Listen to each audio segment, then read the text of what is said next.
Good morning, everyone.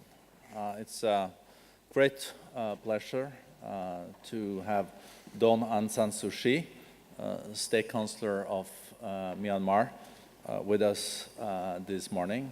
Thank you. I remember after 15 years in house arrest, Professor Klaus Schwab and I had the pleasure of meeting with you 2010, 2011, and there was a lot of optimism in Myanmar.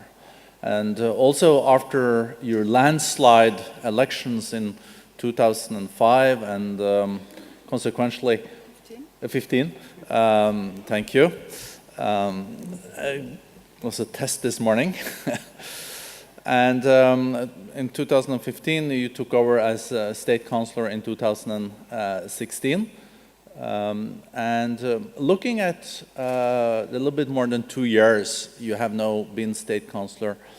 What are you most of your achievements? What would you say that you have you're most proud of having achieved, and what is the thing you would have liked to achieve that you haven't achieved so far?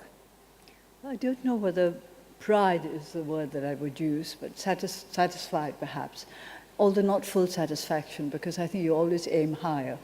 That is how it goes when you're trying to build up a country that has been left behind for many, many decades, and you're trying to catch up.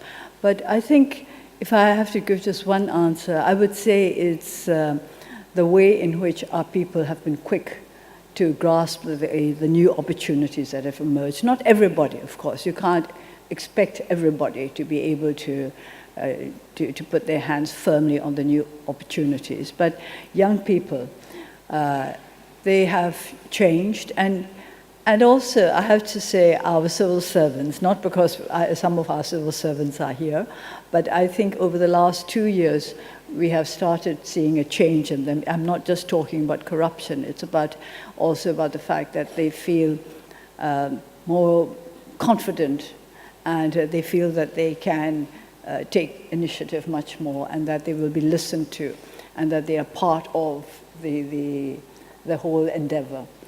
So I suppose people, it's a sense that our people have greater confidence in themselves that I find most satisfactory. But what remains to be done, there's so much that I can hardly choose one to talk about. So Myanmar used to be the rice bowl of Southeast Asia. That was a long time ago. Yeah, and it also had one of the best educational systems in the region. When do you think you will see real results, for example, in the educational field? You mentioned yesterday in your speech that, for example, the access to the internet has gone from 3% to 25%. Have you seen positive developments also on the educational side the last years? Yes, I'm very, I have to say I'm a little surprised and very encouraged by the fact that our young people are very creative and innovative, in spite of the fact that we've had a very poor education system and we have put hardly next to nothing into research. And while we're about it, I'd like to invite entrepreneurs to invest in our young people, to invest in research in Myanmar. I'd like to give a small example. A few weeks ago, I went to an exhibition of little projects that had been put together by our young people. And it is all research. And of course, they have hardly, we cannot give much money for research. And yet there were a number of very interesting projects, and one that struck me was very simple, but I think this is the sort of thing that we should encourage and that we should invest in. We have a tree called the cocoa. I was going to look up the botanical name, I forgot. So I can't tell you what the botanical name is, but it's a very beautiful shade tree. It grows very tall, and it's naturally symmetrical. It's like a big umbrella. And it's one of the best loved shade trees in our country. But apart from providing shade, we've always taken it for granted that it has no other use, because the fruit of the cocoa tree is unusable. In fact, at one time we thought it was a bit of a nuisance, because when we used to have these trees on the roadside in the days when windscreens were not made of very tough glass, and a cocoa fruit fell on a windscreen, it would be broken. So it was considered something of a nuisance. But these young people had been doing research and producing ethanol from cocoa fruit. And this kind of research makes me very happy, because they are seeing with new eyes things that have been there all the time and which have been ignored. So I think that's the essence of research, essence of creativity and innovation, that they have the ability to see all things with young new eyes. And I wondered whether some enterprising businessmen might not like to invest in the research to find out whether ethanol produced from the cocoa fruit could become profitable commercially. So, Danan Sasushi, we have a lot of international CEOs also with us here, and I think last year you saw foreign direct investments a little bit around $10 billion US. Are you welcoming more investments, and in which areas do you want more foreign investments? We are welcoming, of course, more investments and better investments, and we also accept that we have a responsibility to make the kind of changes that would attract more of the kind of investments we want. We want, of course, I've just talked about education, so obviously what we want is investment in education, long-term research in our people, in our young people, but also in agriculture, in the agricultural sector, because Myanmar is still predominantly an agriculture country. As you know, about 70% of our people live in the rural area. There's now a movement towards the cities to find jobs, which is, I suppose, to be expected. But we have so much potential in the agriculture sector. And as people talk a lot about the importance of food security over the coming years, we would, I like to think that our country could become what they call an agri-based industrialized nation, like, for example, New Zealand. Like the rice bowl again? Well, no, not the rice. I think diversification. I think we can't just stick to rice. Yeah. But we must diversify, and then, of course, we want to go up the value chain with regard to food production. Because in the end, whatever other things we may invented, food starts from the earth. You may process it in any number of stages, but basically it has to come up. Even if it's meat, the animals have to eat whatever comes up from the earth. Following the landslide elections, your landslide in 2015, and then now having been a state councillor for 2 years, has it been very different than you anticipated? No, because if you look back, we've been in politics for about 30 years. And politics is politics. People seem to think that politics in opposition are different from politics in office. Well, of course, there are different sorts of responsibilities, but in the end, it's working with people. Unless you work with the people, you cannot help a country to achieve sustainable development. And we have recently completed our Myanmar Sustainable Development Plan, and that is what we're working towards. But sustainable development is something that we have always been working towards, even when we were not in government. So one of the important topics for you when you were in opposition came into the parliament in 2012 in the by-elections, and also before was the role of the military in the parliament. As a result of your constitution, the military have 25% of the MPs in the parliament. You're having new elections in 2020. Do you see any chance for a change in the constitution, so all the MPs will be elected by the people and not 25% by the military? We had debate in the legislature in 2014 about the Constitution, amendments to the Constitution, and this is a long debate which went on for several weeks, and there we presented our official stand with regard to the Constitution.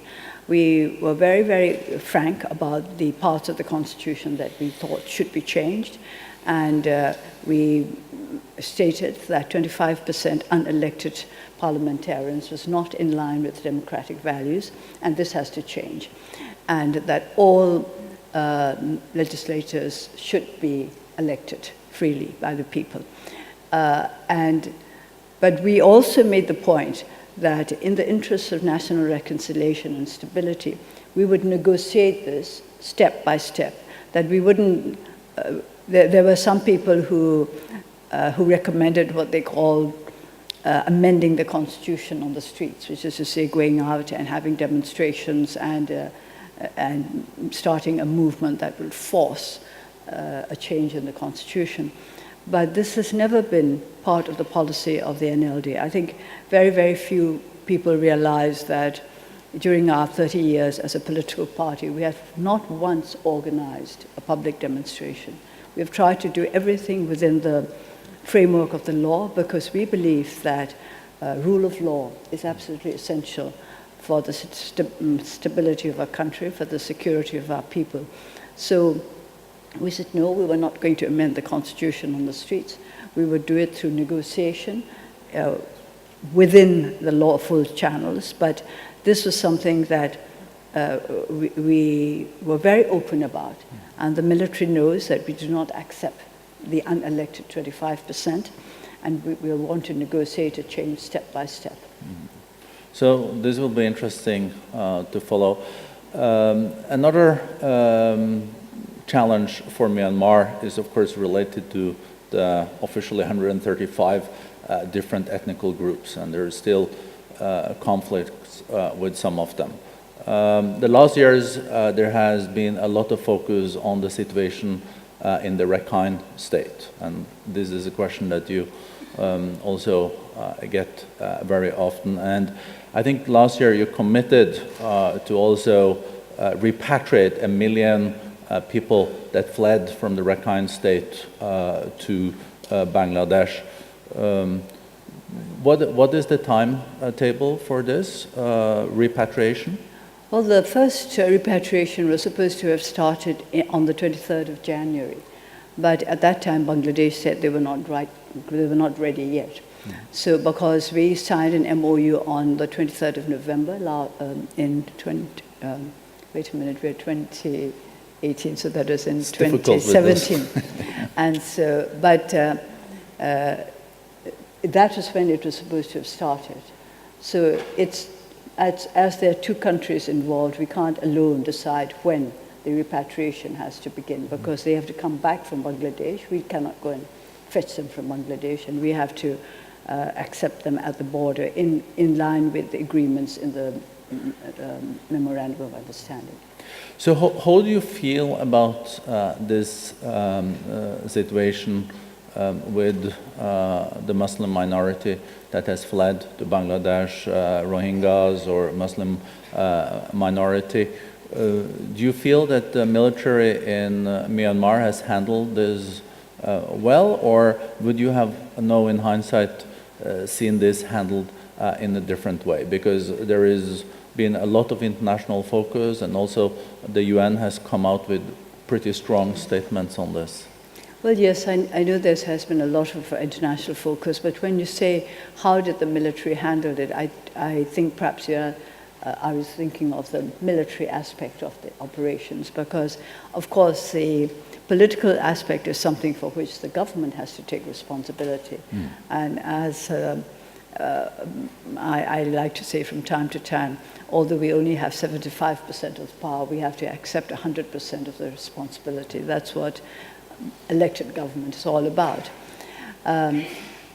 There are, of course, ways in which we, with hindsight, might think that the situation could have been handled better. But we believe that for the sake of long-term stability and security, we have to be fair to all sides. That rule of law must apply to everybody. We cannot choose and pick whom should be protected by the rule of law. And I have to keep repeating, because very few are interested in that aspect of the situation, that in the Rakhine there are many, many small groups, ethnic groups, and religious groups, and they're not just the Muslims and the Rakhines, as seems to be the perception of much of the world. For example, we have very small ethnic groups which are fast disappearing, but nobody seems to be interested in them, and yet they are the ones who could disappear altogether, because some are now down to 4 figures. And for the government, we have to be fair to all of them, even if the rest of the world is not interested in the smaller groups. We have to make them feel and understand that they will be treated on an equal basis, and that their rights and their security matter as much to us as that of the Rakhines and the Muslims, which are the big groups, and of whose presence and whose problems the whole world is aware. So this is,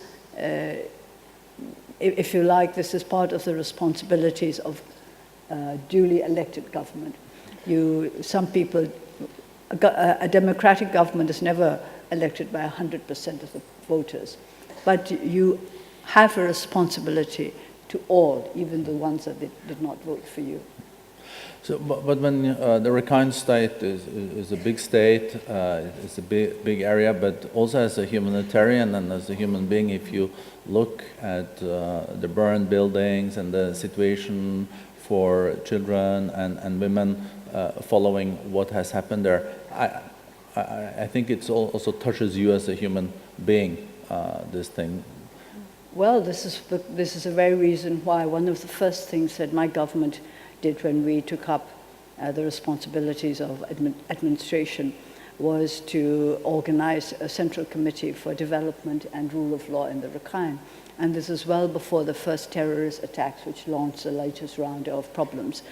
When we asked Dr. Kofi Annan to form a commission to help us with this, again, nothing had taken place. The terrorist attacks had not occurred, and the problems had not arisen. But we saw from then that we needed to do something to ensure that there would be sustainable peace and prosperity in the Rakhine. We were very aware of that, and this is what we started to do immediately. But then, after the first terrorist attacks in October 2016, then some of our plans had to be postponed because we had to deal with the immediate problems that had arisen. Looking at the 2 years now before the next elections, what are the most important things for you to achieve? Is it in education? Is it in job creation? Is it in peace and reconciliation with the other groups that you still have armed conflicts with? Well, we always say that peace and prosperity cannot be divided. No. You can't have sustainable peace without prosperity, and you can't have sustainable prosperity without peace. These two go together. So if we have to choose one priority target, it would be peace and prosperity. Together, we can't really divide the two. And of course, education is basic to both, because it's through education that you teach the people to understand how to create peace in their own country and how to create prosperity. And education, I mean in a very broad sense, not just what we teach in the schools, but it sounds a little arrogant to say teaching the people at large, but to give the people an opportunity to learn more about what kind of role they can play in building up peace and prosperity in the country. Looking at ASEAN and the relationship with your neighbors, it is said that Myanmar is where India and China meets. You're also involved in this different initiatives, for example, also Belt and Road Initiative. You see major positive results of this also for Myanmar? Yes, of course. We've always been between China and India. It's not just that recently, suddenly we find ourselves between China and India. This has been so since the world began. And I think people have forgotten that we actually, Burma as an independent nation since 1948, had a very good record of well-balanced foreign relations. We've always had very good relations, not just with our two neighbors, with China and India, but also with the Western countries, including the ex-colonial power, and of course with our neighbors as well. United States too? The United States too. There was, when we first became an independent nation, we were very much supported not just by our neighbors, but by the United States and by the European countries. And of course, now that ASEAN has been established, and I have to say that I take great pride in saying that in one of my father's last speeches, it was just before he was assassinated in 1947, he talked about the possibility of a regional organization, which is what ASEAN is now. So he was thinking about that way back in 1947. And now that ASEAN is in place, we do want to have more, not just friendly contacts, but practically mutually profitable contacts with our neighbors. Talking about the US, you probably saw also Vice President Pence yesterday appealed to you and to Myanmar to let the two Reuters journalists out of jail. I think they got a sentence of 7 years. What is your response to Vice President Pence? Well, I think what I want to know is whether they feel that there has been a miscarriage of justice. The case has been held in open court, and all the hearings have been open to everybody who wished to go and attend them.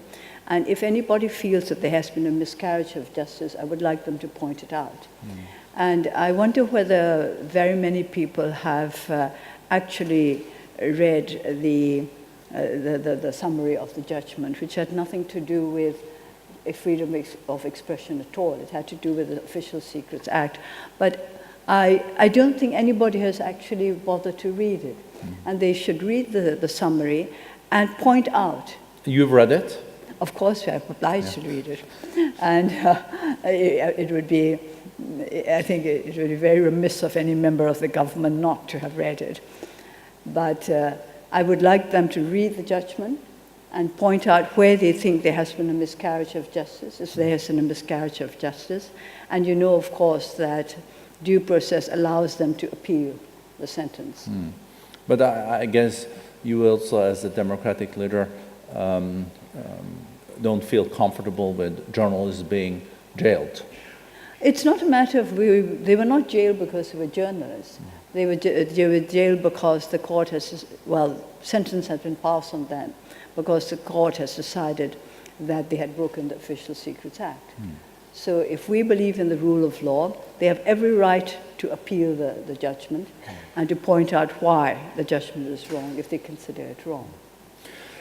So looking at Myanmar, second largest country in ASEAN, more than 50 million people, a lot of aspirations. Still, a lot of people don't have access to electricity. There is still a lot of development issues.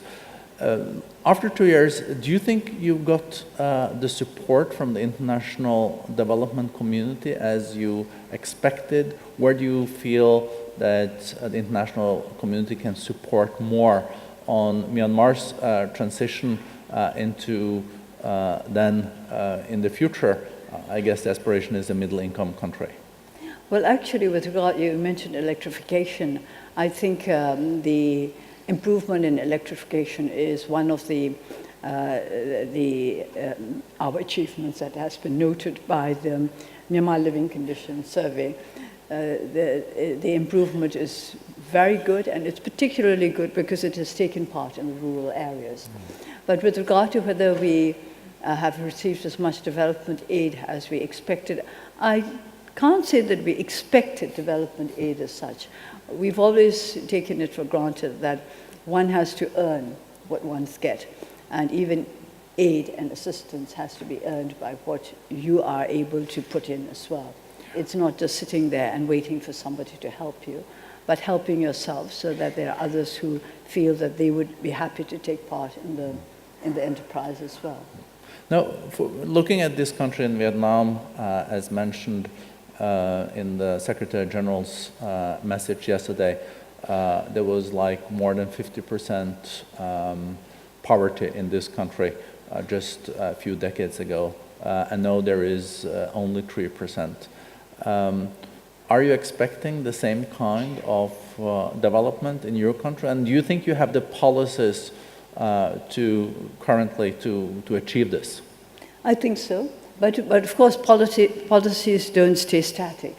Policies need to be changed. If it is obvious that change is needed, we must change and adapt. But we are very impressed by what Vietnam has achieved. And they've also shown that it's achievable. Yeah. So we're getting close to the end because there is a live TV debate after us. But we are very pleased to have you back at our World Economic Forum Summit in ASEAN. And my last question is looking forward. The elections are coming up in 2020. I guess you will be running again as the leader of your party. Where do you think, if you also win the elections in 2020, where do you think Myanmar will be in 2025? What do you think you will achieve? Well, let's get over one hump at a time. Yeah. I think first we've got to concentrate on winning the 2020 elections, and we want to win because we deserve to win, not because we want to win. And meaning to say that if we win the 2020 elections, I would like it to be because we have done enough for the country, for the people to accept that the party should continue to take responsibility. Of course, one always wonders whether it's a good idea to want to win the elections again and again. But part of the democratic process is that you work through a party system. So if you want to maintain the stability and if you want to continue with the development plans that you have laid down, then it becomes important to win the next elections. But I don't want that to be the be-all and the end-all for our political party. We want to be part of the process of, well, lifting our country out of poverty, of bringing sustainable peace and progress and prosperity. But in order to do that, practically speaking, it would be important to win the elections in 2020, and we just have to make sure that we make enough progress between now and then for the people to decide that they can safely continue to give us a responsibility to look after our country. Thank you. Thank you so much to Dawn Aung San Suu Kyi, State Councillor. Thank you.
Ladies and gentlemen, as we get prepared for the next session, which is the Channel News Asia TV debate, featuring the Prime Minister of Sri Lanka, the Minister of Foreign Affairs of Vietnam, Korea, Japan, if you could please move towards the front rather than sitting at the back.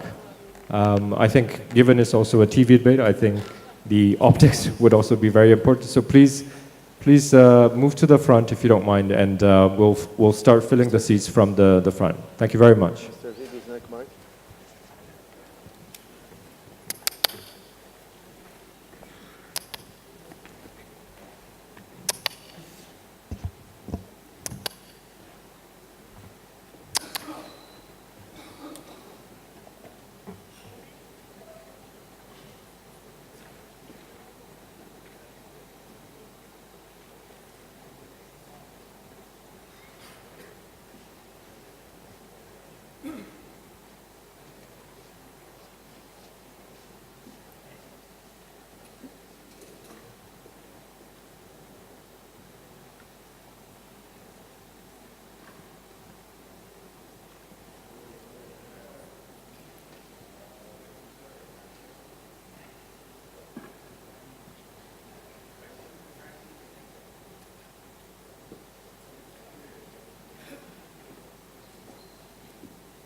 Yes, I have it right here.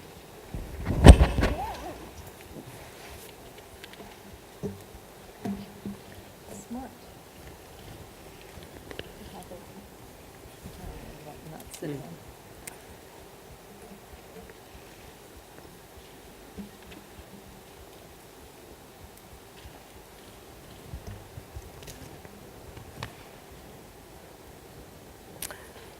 I think we're missing one person.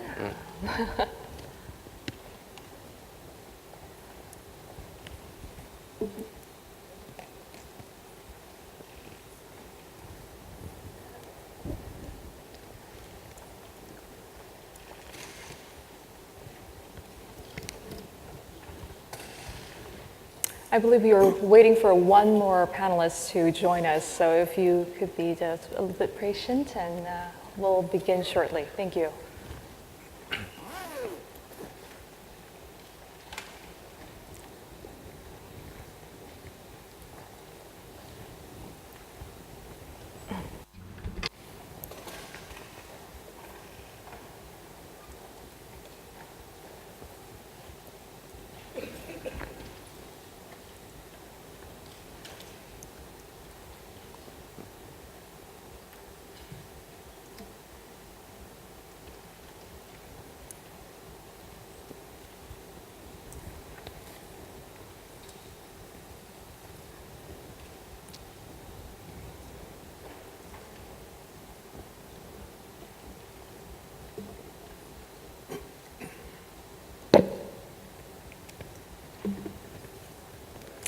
All right, good morning, everyone. Could we just start by giving a big round of applause for our esteemed panel here on the stage with me? Thank you.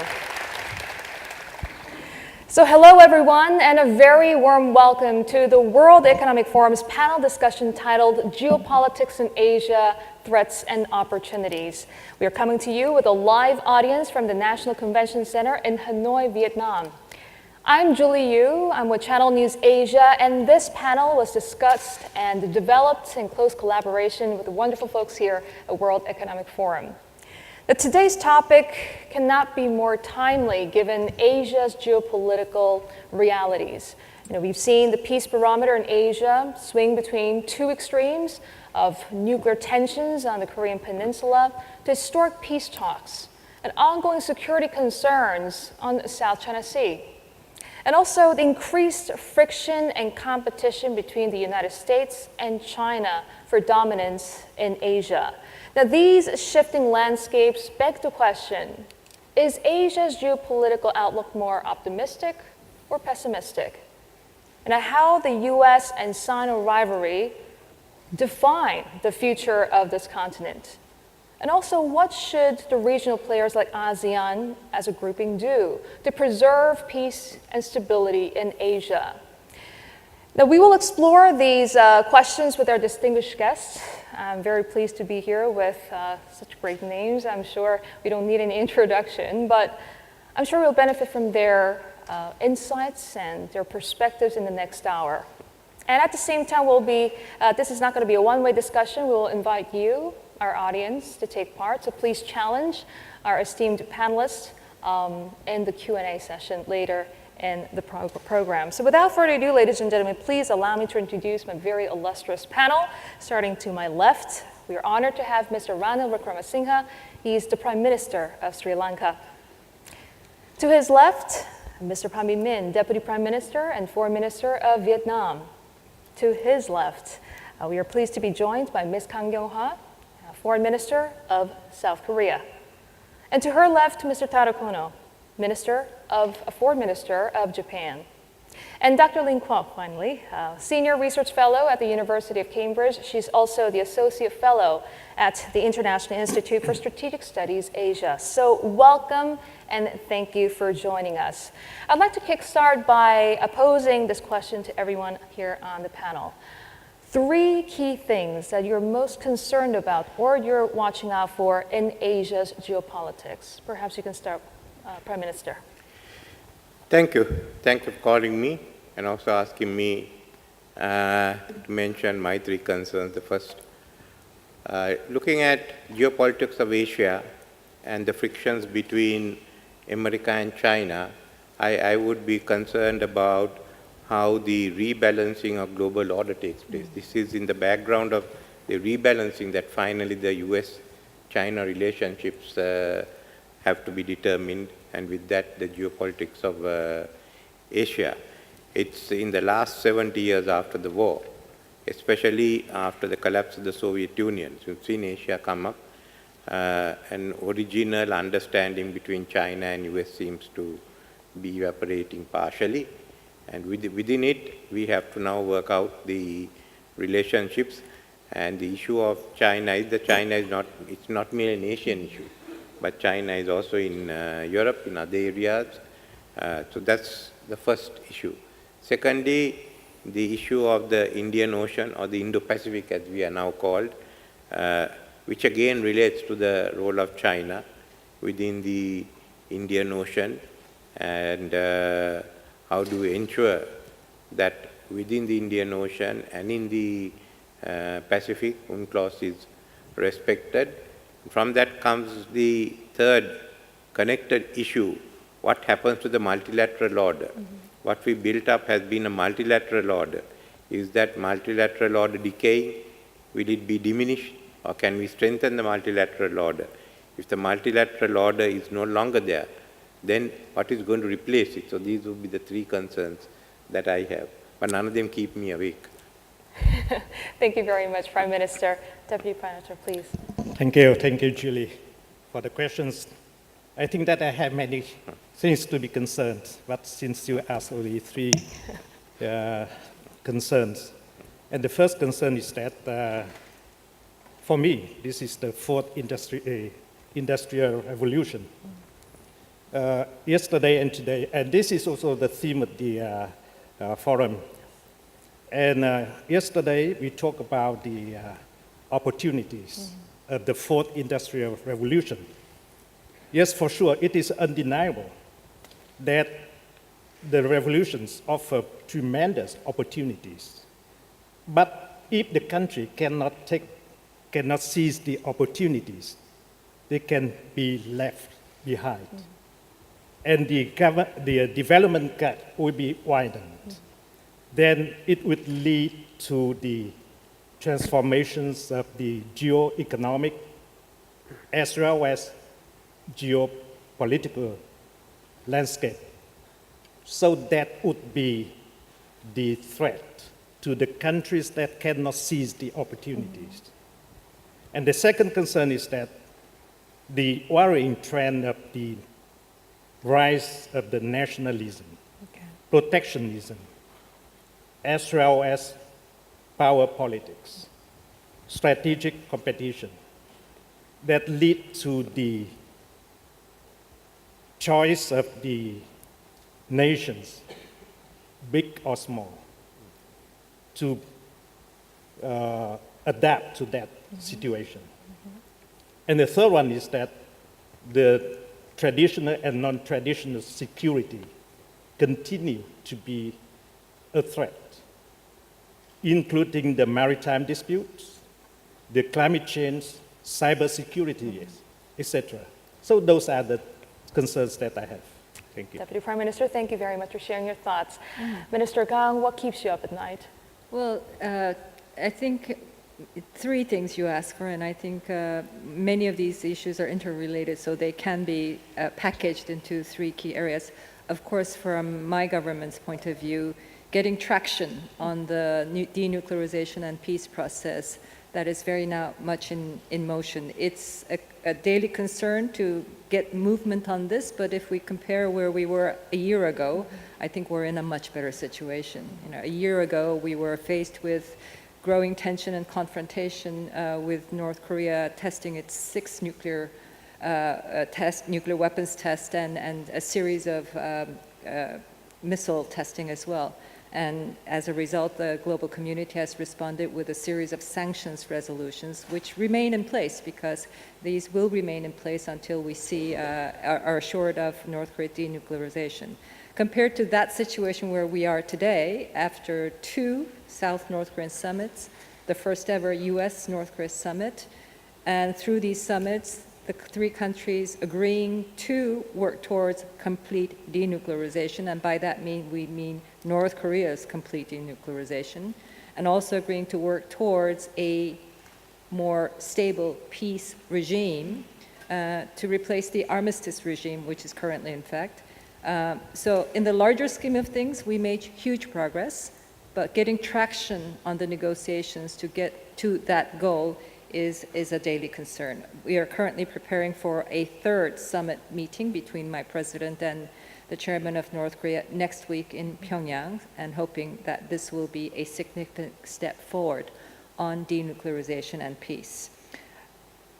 Second point, rising protectionism, and I think that's very much related to the rising nationalism in countries and doors closing. It's most visible in the trade area, but it is also visible in terms of the whole migration issue. I think in this age of globalization, people movement is a natural part of daily life. And I think the world has responded with openness. But in recent years, post the migration crisis in Europe, and we see this happening everywhere, the doors are closing. And I think that will be a huge loss because co-prosperity in this globalization age very much depends on this exchange of people across borders. Obviously, you have to contain the negative side effects of this, and that's very much a prerogative of national governments to control their borders. But we must do it in a way that leaves the doors as open as possible about the people exchange. So protectionism and rising nationalism, and of course the protectionist trends in the trade area is a particular concern, it's a concern for all of us who thrive on free and fair trade, but South Korea is very dependent on our external trade and economic relations. And so, I think those of us who are for fair and free trade should make sure that this trend is countered with greater efforts to preserve the multilateral trading system. And thirdly, we are promoting a new policy to strengthen our relations with our southern neighbors, ASEAN, India, Pakistan, Sri Lanka. There are other competing, I think, initiatives in this area, the Indo-Pacific Initiative, the One Belt and Road Initiative, and it's good that we have these initiatives because it underscores the centrality of this region, the centrality of ASEAN. But we must ensure that these initiatives are promoted in a way that's complementary, that preserves the openness, the inclusivity, and the transparency, and very much in line with established international norms. Minister Kang, thank you very much. I would like to move on to you, Minister Kono. 3 key things. Well, the biggest headache or biggest concern is probably the climate change. The seawater level is very high, and we are getting stronger typhoon, stronger cyclone, heavier rain. Once in 100-year rain turned out to be once in 2 years. And it is not just an environmental issue. It would lead to the issue of water supply management or food security. And this is a challenge for entire mankind. So we really need to be serious about taking care of this climate change issue. The second concern is any unilateral attempt to change the status quo in Asia. I think we need to establish rule-based international order, and any unilateral challenge to the status quo, I think international community need to stand up against it. And thirdly, the collapse of multilateralism, starting from the trade war. I think the trade need to be also rule-based. We have a WTO, and WTO, IMF, Bretton Woods, those liberal international order has led to the successful global economy. And now there is some challenge to this multilateral international order, and we need to preserve that. I think that's the 3 issues, since Foreign Minister Khan talked about Korean Peninsula. I will skip that issue. Sure, Minister Kono, thank you very much. And Dr. Lin, Kwok? Thanks so much. I think Southeast Asia's geopolitical landscape will be determined by 3 main factors. The first development that I'll be watching out for are really developments in the South China Sea. China is consolidating its control over the region and its resources. In the South China Sea, I understand, according to reports, that it's thrice threatened Vietnam with military action should it continue to drill for oil and gas in its exclusive economic zone. This took place in July last year, as well as in March and May this year. I think this matters because it will change the balance of power in the region, as well as determine whether behavior in the region is governed by might or by right. China claims that the region is at peace and it's in regional harmony. But I think this has largely been a result of the weaker countries or the smaller countries in the region suffering what they must. The second development that I would look out for is really the Belt and Road Initiative and how that unfolds. I think it's got tremendous opportunity to increase connectivity in the region and boost millions of people out of poverty. So it will be wonderful if this really worked. However, it's not free, of course, of risks. And I think the recent case of the ceding of strategic assets in the region, including in Sri Lanka last year, when Sri Lanka was unable to repay the debts undertaken by the previous government. I think that was a cautionary tale. But of course, even without ceding strategic assets, we have the concern with increasing Chinese projects in the region actually leading to increased Chinese influence.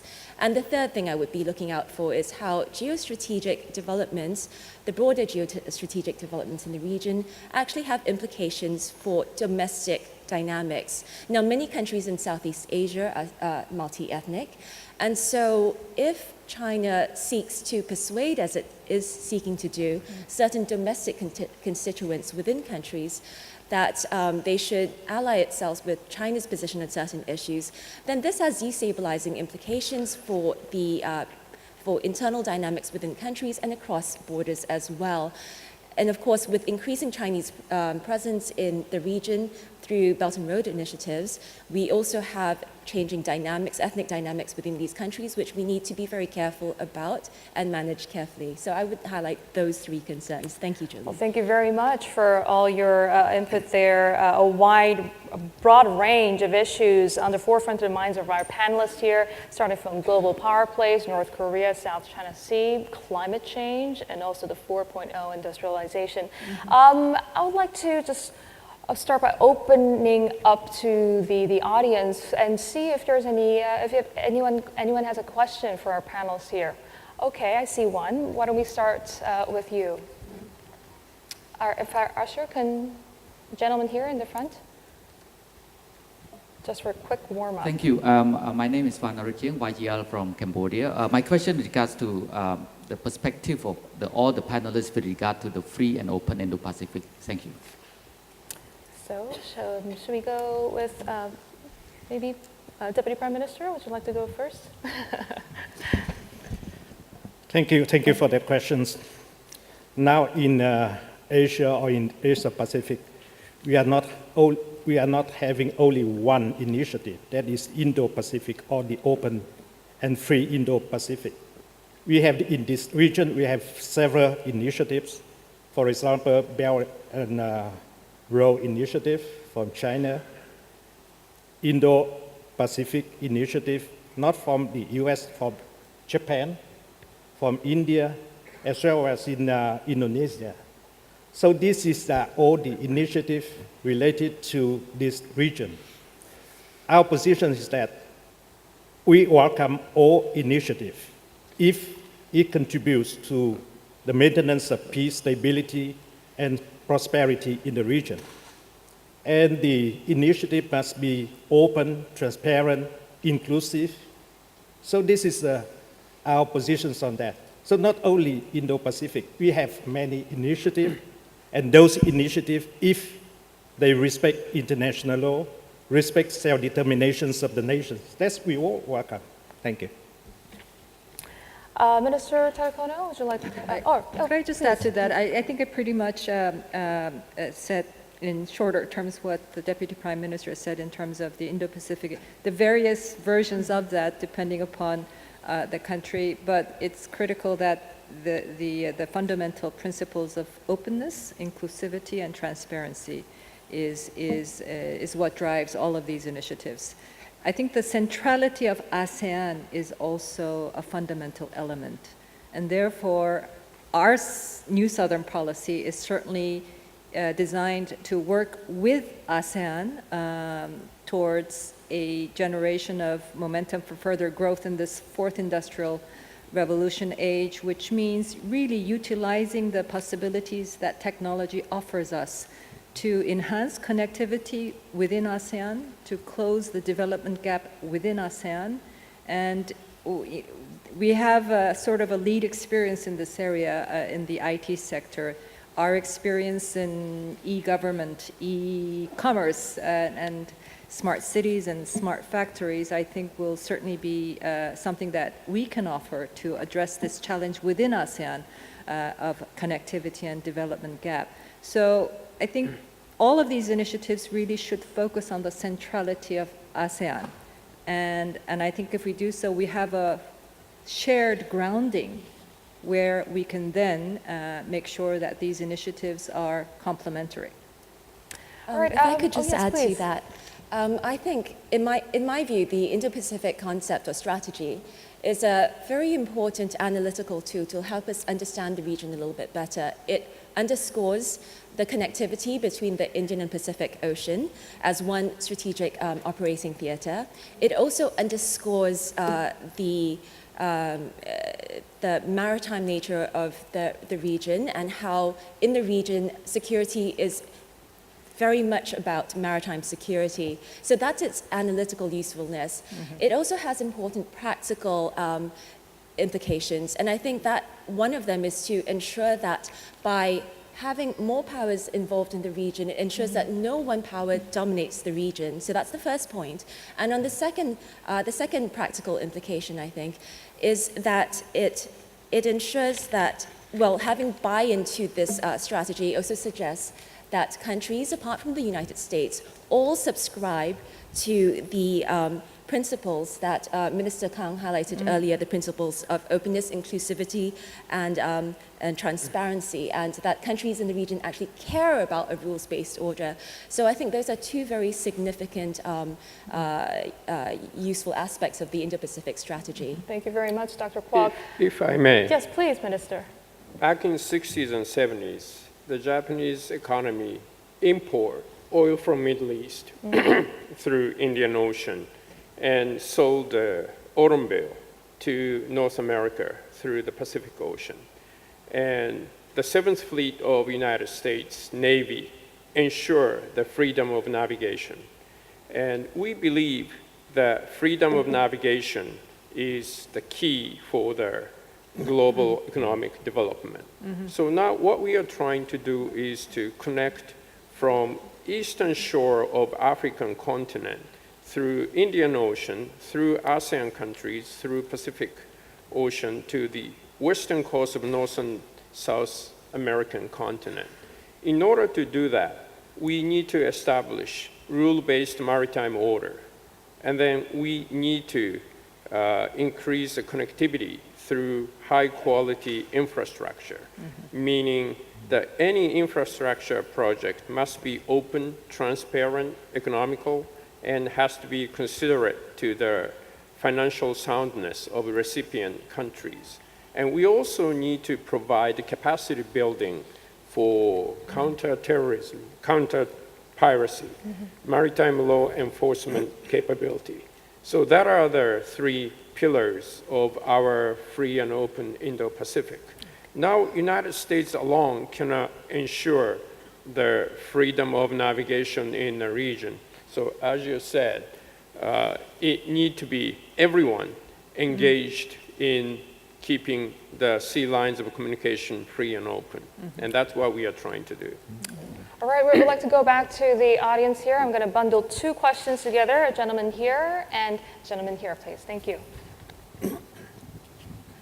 Hi, I'm Yoshi Hori of Globis Japan. I think the biggest concern we have is the rising protectionism from the US. And I have a question about the US is leaning towards more bilateral agreements. And then at the same time, we have a TPP and RCEP going on. How could Asia be as a one to be negotiating against the strong US and to make sure that multilateralism will stay there? Thank you. And a gentleman here. Thank you very much. My name is Kumagai, and I'm a chief economist of Daiwa, Tokyo, Japan. And panelists pointed out many risk factors, so we are very doomy. So I'd like to ask each panelist to point out the biggest hopes in this area. And also I'd like to ask to avoid the worst scenario and to realize the best scenario, what should we do? And who will be the key player or key driver? We'll start with the first question, please. On protectionism. Anyone like to go first? Yes. Well, we believe TPP is still the best option for United States. I think TPP will go into effect probably by the end of this year, and we are going to start expanding it. Now, Indonesia, Thailand, Taiwan, probably South Korea, and other Latin American countries, plus United Kingdom, all interested in joining TPP. It would create a large free trade regime based in Pacific, Asia Pacific.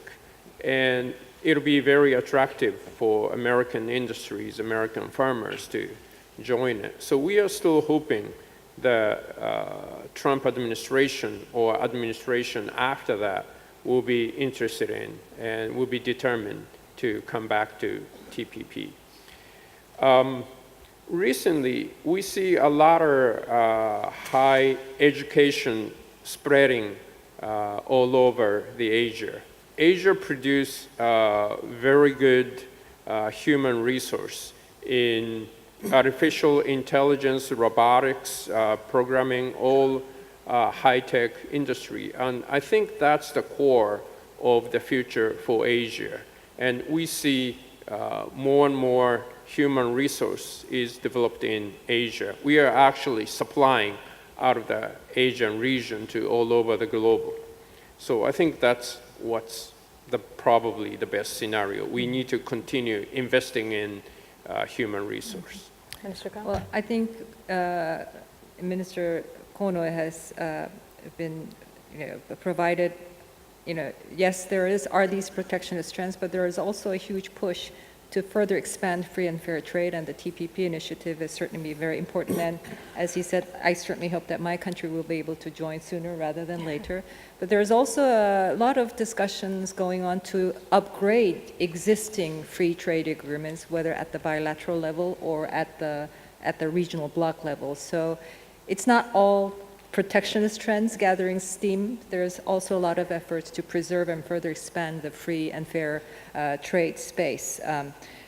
I think the President Jokowi said something very important, I think, at the plenary yesterday, which is that the fourth industrial revolution provides us with an opportunity of a world where resources are not limited but unlimited. Resources are not finite, but infinite. Because what the technology of the fourth industrial revolution enables us is to utilize, to develop human resources to an extent that we were never able to do before with the traditional methods of education, but also use the material resources that we have in much smarter and efficient ways than we have ever been able to. So that hugely opens up the available human as well as material resources that society can use. And I think we have huge potential here in Southeast Asia to really take grasp of that possibility that the fourth industrial revolution, I think somebody said, don't call it revolution, call it liberation. And that's probably the better framing of the potential that this offers. Of course, the pitfall is, as all technological breakthroughs pose, is that if not channeled in the right way, and this is where governments come in, you cannot let these technologies evolve on their own. There has to be some regulatory framework to channel that into ways that benefit the whole of society. And that's good governance, that's good public policies, and that's basically the role of governments. But I think we should make sure that these new technological advances do not further exacerbate the development gaps within societies, between the poor and the rich, between men and women. And I think this is where policy thinking comes in. All right, Minister Khan, thank you very much. I'm afraid, yes, please. Yes, I concur with Minister Kono on the importance of the TPP.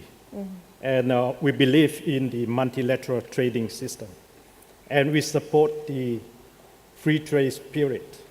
That's why Vietnam have several bilateral free trade agreements as well as multilateral free trade agreement.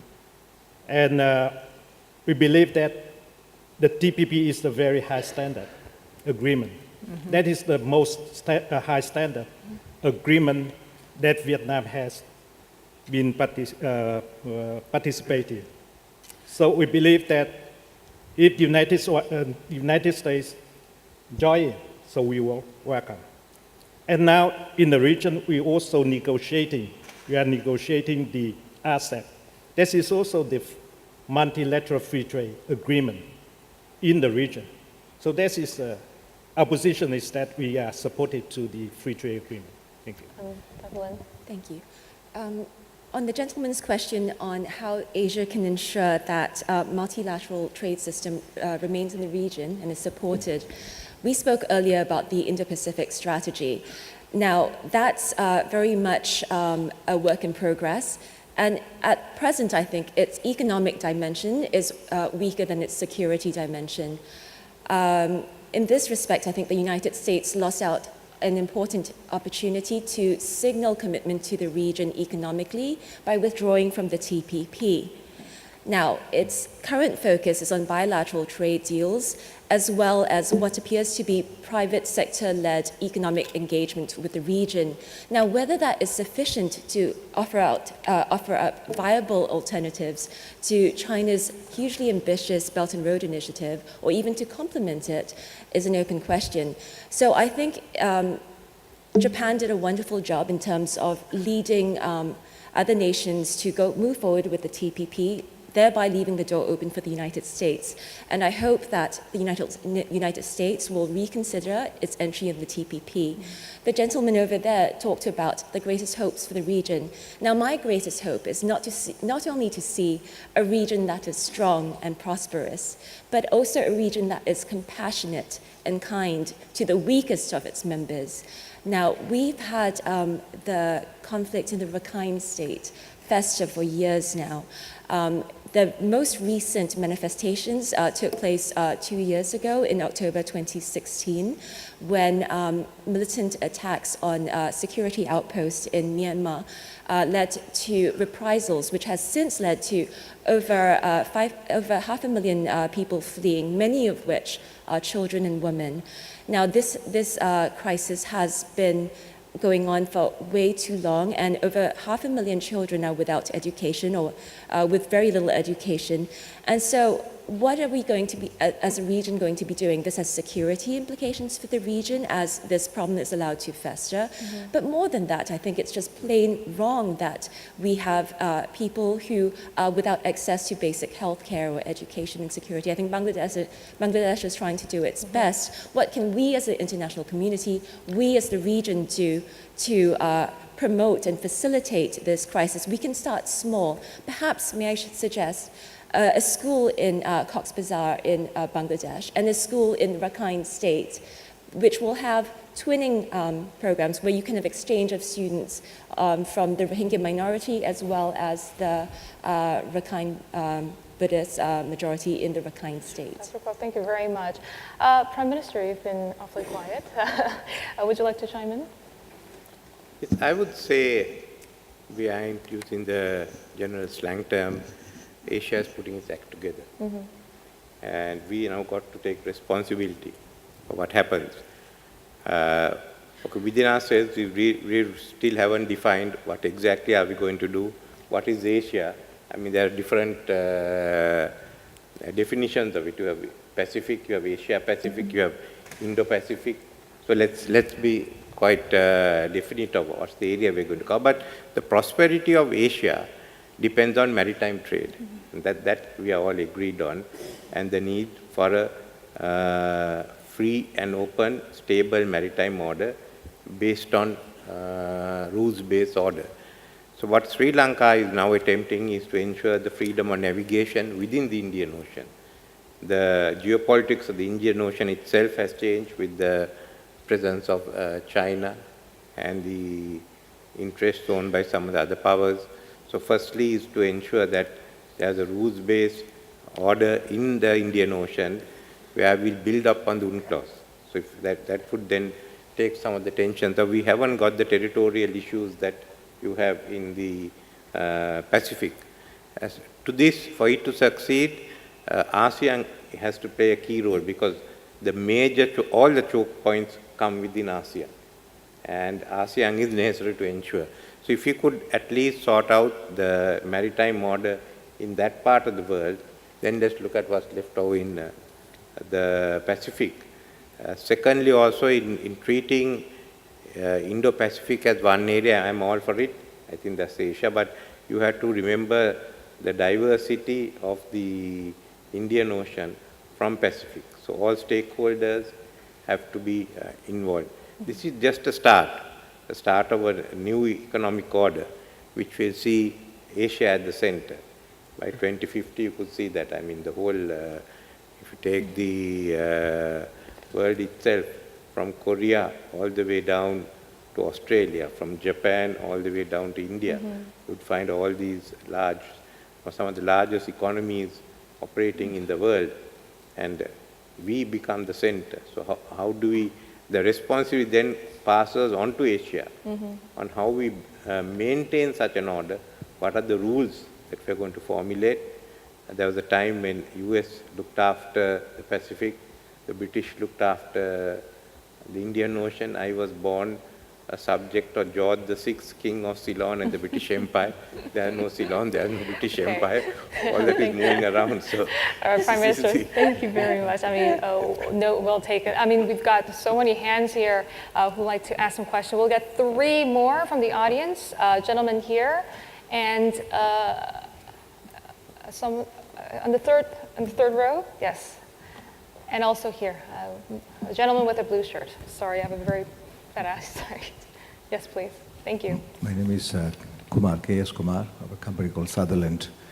I had a question for Minister Kono.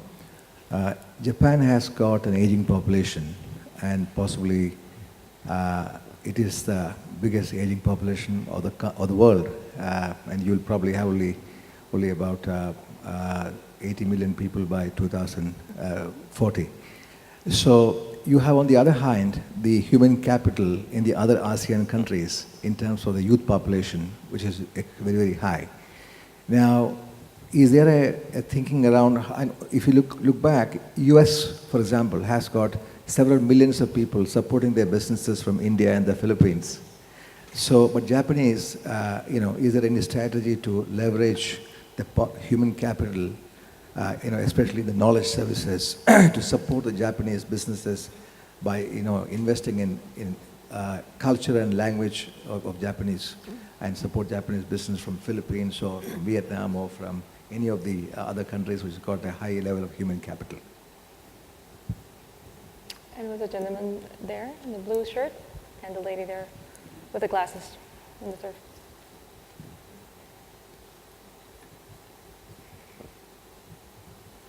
Thank you. Mami Mizutori, United Nations. My question is also primarily for Minister Kono. So given that indeed climate change is a very serious issue, and it seems that we are falling behind in achieving the goals of the Paris Agreement, how will Japan lead this agenda? One more question, please. Gentleman here. Thank you, Cherin Lama, young global leader. It is indeed that we are going to the 4th industrial revolution. But I think it's rather than a revolution, I think we need an evolution, that understanding the complete ecosystem. One of the things I want to ask the panel is, there's indeed a great potential, but how we are preparing our graduates, what are our education policies that enabling our graduates to harness the 4th industrial revolutions, that for the good for the overall human development. And also, what are the best examples that we can take it from here, from each countries, or what are each countries collaborating in order to support each other, that we are investing on our future graduates. Thank you. Should we start with the first question? Minister Kono was directed at you. Sure. Japan's aging, and we got the very low birth rate. As a result, we are shrinking by 500,000 people every year, and we cannot sustain society like that. Well, we are opening up our country we are opening up our labor market to foreign countries. We are now trying to come up with new work permit policy. I think everyone shall be welcome in Japan if they are willing to assimilate into the Japanese society and shoulder Japan with us. If you look at US Open tennis, we see Naomi Osaka. She's a very new breed Japanese. If we look at Rio Olympic Games, we got Cambridge Asuka, who won us a silver medal in 4x100 meter relay. Matthew Baker won us a judo gold medal. So there are a lot of new breed Japanese, and it gives us value added. And I think more and more Japanese are opening our eyes. It's good to have diversity. It's good to have open policy. So definitely Japan is moving into that direction. And we hope we get a lot of Indian people, Filipino, Latin Americans come to Japan and create new Japan. That'll be wonderful thing to happen. Yes, we need to do more to stop the climate change. 2 degrees, is that enough? Maybe we should aim for 1.5 or even lower. I think Japan needs to see the reality.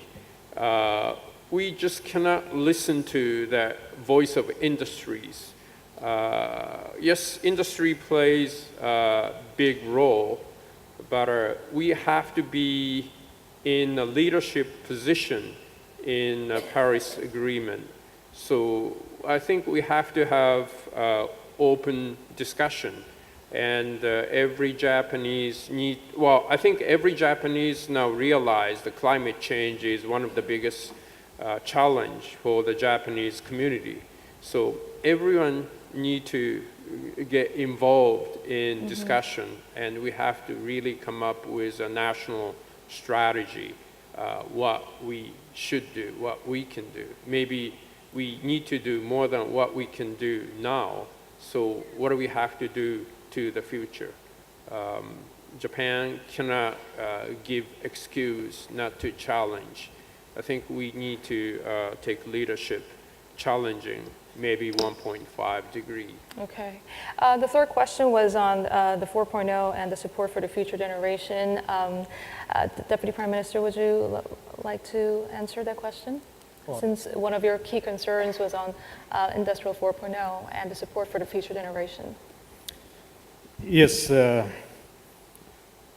we have seen the opportunities offered by the fourth industrial revolution, that's for sure, but also challenges that can affect the production method. For example, the country, the economy depends a lot on the labor intensity. It will affect the model of production of the economy. Then surely it will affect the labor force. So we had to reskill the labor force in order to adapt to the new technologies.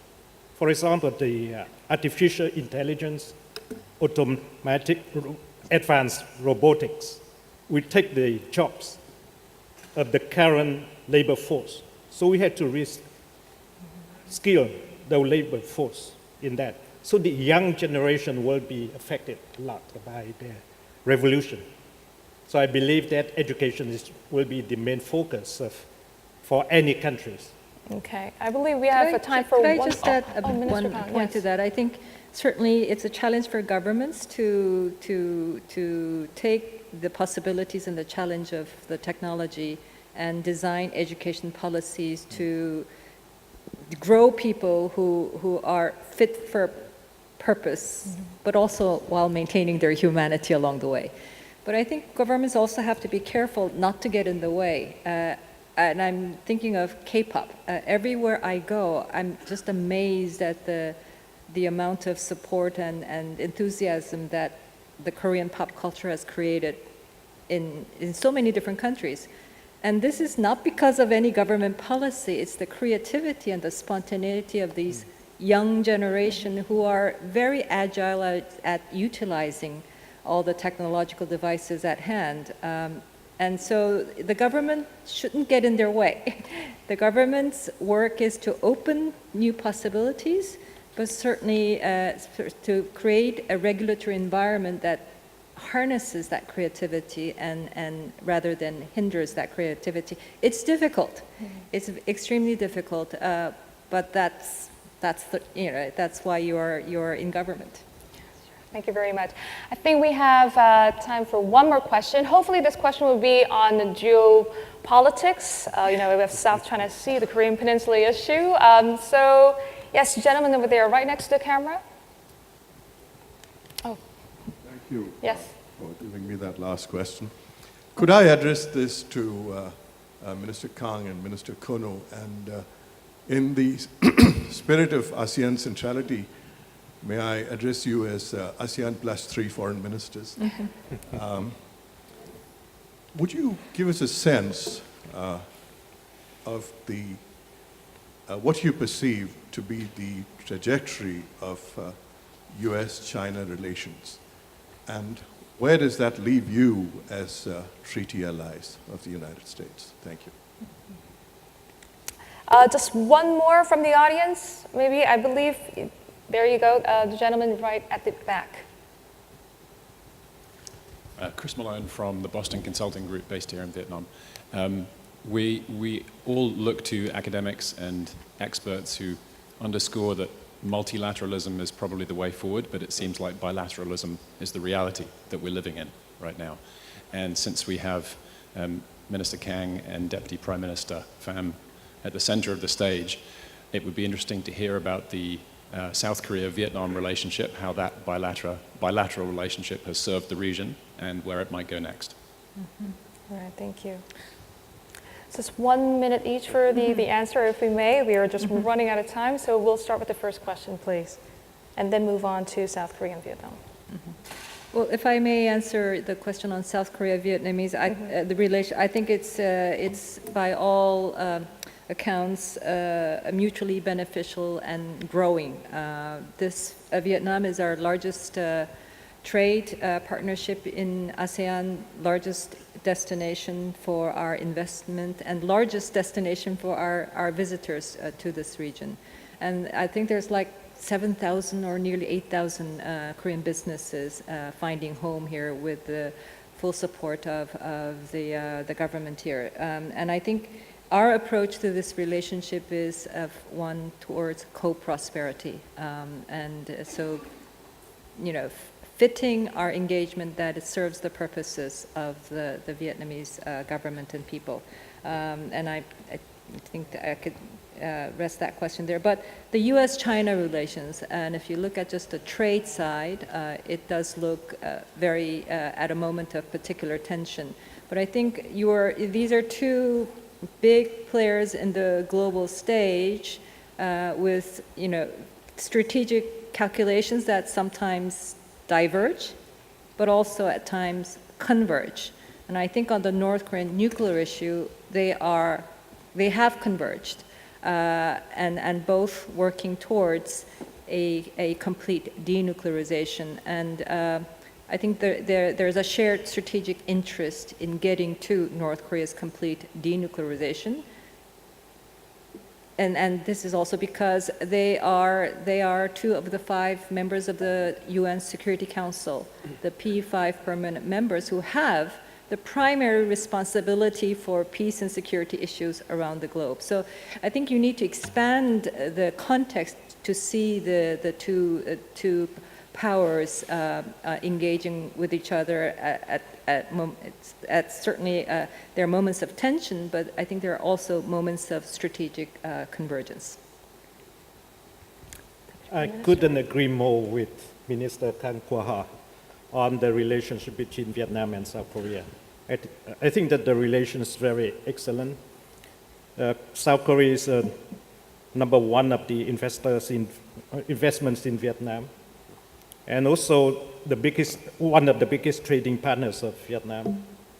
And also we have the big Vietnamese communities in South Korea, and also South Korea has a very big South Korean community doing business in Vietnam. So I think that the relation between Vietnam and South Korea is very good. Thank you. Thank you. So since we are in the home stretch of our panel discussion, my final question to all the panelists, please keep it to 1 minute if you may. Given all the developments we've discussed so far, do your assessment of the geopolitical outlook in Asia, is it more optimistic or pessimistic? Maybe we can start from you, Prime Minister. In the medium term, I would be optimistic. Could see the emergence of Asia. We are redefining ourselves, and within it, the centrality of ASEAN, of how important ASEAN is going to be, the different parts of it. And it's not merely Asia, but it's also taking the eastern side of Africa. So it's a whole stretch. It will go on to the western coast of USA, and there you could see ASEAN being able to play a role which was not imagined when you started out in the 60s. Thank you. Yes, we have undergone many transformations in the area, in the region. So the past lessons give us that we can overcome the challenges. And I'm sure that now the challenges are greater than before. But we can be optimistic if the rule base is respected. International law must be respected, and self-determination of the nations be respected. So we can be optimistic if those conditions are met. Thank you. Thank you very much. Well, that's always a very difficult question for me because the answer is different whether you're talking about today or yesterday or tomorrow or a week later or a month later. But I think given the primary foreign policy agenda on my plate at this point, which is North Korea's denuclearization and peace, I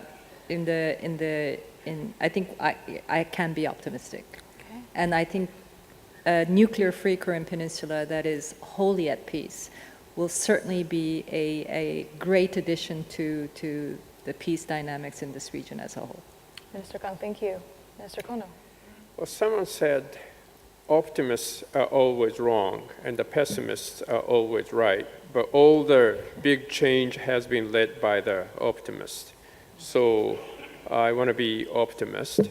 And if you look at the geopolitical situation, I think we need a strong and workable United Nations. United Nations, especially the Security Council, doesn't reflect the reality of today. So I think we need to actually reform the United Nations so that it could take care of a little bit more than what they are doing today. Mr. Kono, thank you very much. And Dr. Lin, and Dr. Kwok. Thanks very much. After Foreign Minister Kono's quote just earlier, I can only be optimistic. How can I be otherwise? But I think optimism must be rooted in reality. And I think in order to be optimistic about the region, as Deputy Prime Minister Min mentioned earlier, we need to have a rules-based international order in the region. Now that doesn't happen because we like the idea of it, or the sound of it. We actually have to work hard towards it. So what does that mean for the powers like the United States and the countries in the region? From the United States, I would like to see greater calls for the rule of law to be abided by in the region. I think it went quiet in the South China Sea Tribunal ruling, shortly after the ruling, partly because of Manila's reticence, but also because of the implications of the award for its own claims to exclusive economic zones in the Pacific. It should also the international community needs to stand by regional countries when it sees encroachments into their maritime rights or other rights. And from ASEAN, I think ASEAN needs to be far more forward-leaning in terms of standing up for a rules-based order. It sometimes will hurt, but I think that's the price it has to pay in the long run if it wants to see a sustainable peace in the longer term. So I hope I will see that for my region. Thank you. All right, so on that optimistic note, that's the end of the panel discussion. Thank you very much, everyone, for being a wonderful audience. And could we give our esteemed panel a big round of applause? Thank you very much. Thank you so much.